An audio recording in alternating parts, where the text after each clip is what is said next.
പിന്നും നോക്കാതെ പാർലമെന്റിന്റെ നടുത്തളം കുലുക്കിക്കൊണ്ടാണ് കഴിഞ്ഞ ദിവസം ഷാഫി സംസാരിച്ചത്. മോദി എന്ന പ്രധാനമന്ത്രിയെ പരാജയത്തിന്റെ അക്കമെണ്ണി ഷാഫി കുടഞ്ഞിട്ടപ്പോൾ അക്ഷരാർത്ഥത്തിൽ സഭ സ്തംഭിച്ചു എന്ന് പറയുന്നതാവും ശരി.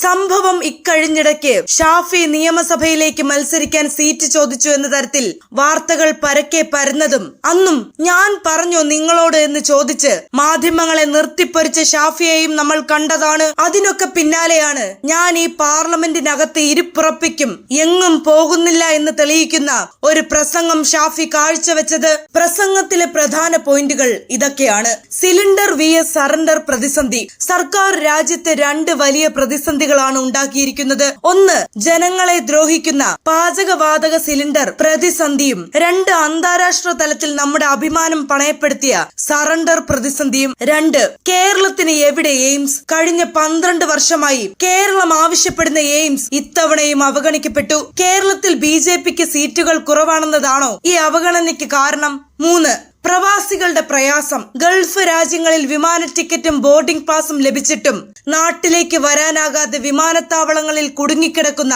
ലക്ഷക്കണക്കിന് പ്രവാസികളുടെ ദുരിതം സഭയിൽ അദ്ദേഹം തുറന്നുകാട്ടി. സ്തുതിപാഠകർക്ക് വലിയ വികസനമെന്ന് തോന്നുമ്പോഴും പ്രവാസികൾക്കും സാധാരണക്കാർക്കും ഇത് കഷ്ടപ്പാടിന്റെ കാലമാണ്. സാമ്പത്തിക കൊള്ള, ക്രോണി ക്യാപിറ്റലിസം വഴി സമ്പത്ത് മുഴുവൻ ചുരുക്കം ചിലരിലേക്ക് എത്തുമ്പോൾ സാധാരണക്കാരന്റെ വരുമാനം കുത്തനെ താഴേക്ക് പോകുന്ന കെ ഷേപ്ഡ് വളർച്ചയെക്കുറിച്ചും അദ്ദേഹം ആഞ്ഞടിച്ചു. 4, ഇന്ദിരാഗാന്ധിയുടെ കരുത്ത്. ലോക ശക്തികളോട് തലയുയർത്തി സംസാരിച്ചിരുന്ന ഇന്ദിരാഗാന്ധിയുടെ കാലത്തെ ഇന്ത്യയെയും ഇന്ന് റഷ്യയിൽ നിന്നും മറ്റും പെട്രോൾ വാങ്ങാൻ വിദേശ രാജ്യങ്ങളുടെ അനുവാദത്തിനായി കാത്തുനിൽക്കുന്ന നിലവിലെ ഇന്ത്യയെയും അദ്ദേഹം താരതമ്യം ചെയ്തു. പ്രധാനമന്ത്രി ഒരു ഇലക്ഷൻ എഞ്ചിനീയർ മാത്രമായി മാറാതെ രാജ്യത്തിന്റെ പ്രതിസന്ധികളിൽ ഇടപെടണം. പാർലമെന്റിനെ പിടിച്ചുകുലുക്കിയ ഷാഫിയെ നമുക്കൊന്ന് കാണാം.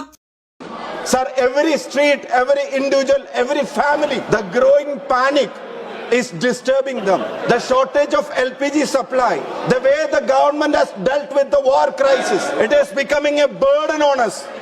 Sir, I must say, the government is creating two crises. One, the surrender crisis, and second, the cylinder crisis. Same. Sir, everywhere, every state, every cities, every households, they all are in distress, and the government is not finding time to discuss the LPG issue in this parliament. When LOP gave a notice, the government is not ready to discuss this. When crores of Indians are in distress, sir, where will we discuss these issues other than the parliament? Why we are elected and why we are here to talk about those issues? But the government is not ready to address those issues. The government is not ready to open this floor for those issues. So, on behalf of India Bloc and every Indian, we strongly ask the government to discuss the LPG shortage on this floor immediately. Sir, on the paper, Indian economy is growing. It is claimed to be shining. But macroeconomic indicators and people's lived realities do not align with these claims. Sir, the economic mismanagement of the last decade and chronic capitalism has entrenched a K-shaped growth where the cronies corners the commons. That is what is happening in India. We must say that. We must say that government must bring back our Manrega project, because it was the lifeline of common people in this country. What is the government approach on Indian rupee? Sir, we heard all claims from then Gujarat Chief Minister about rupee vs dollar comparison. Our currency is on deathbed.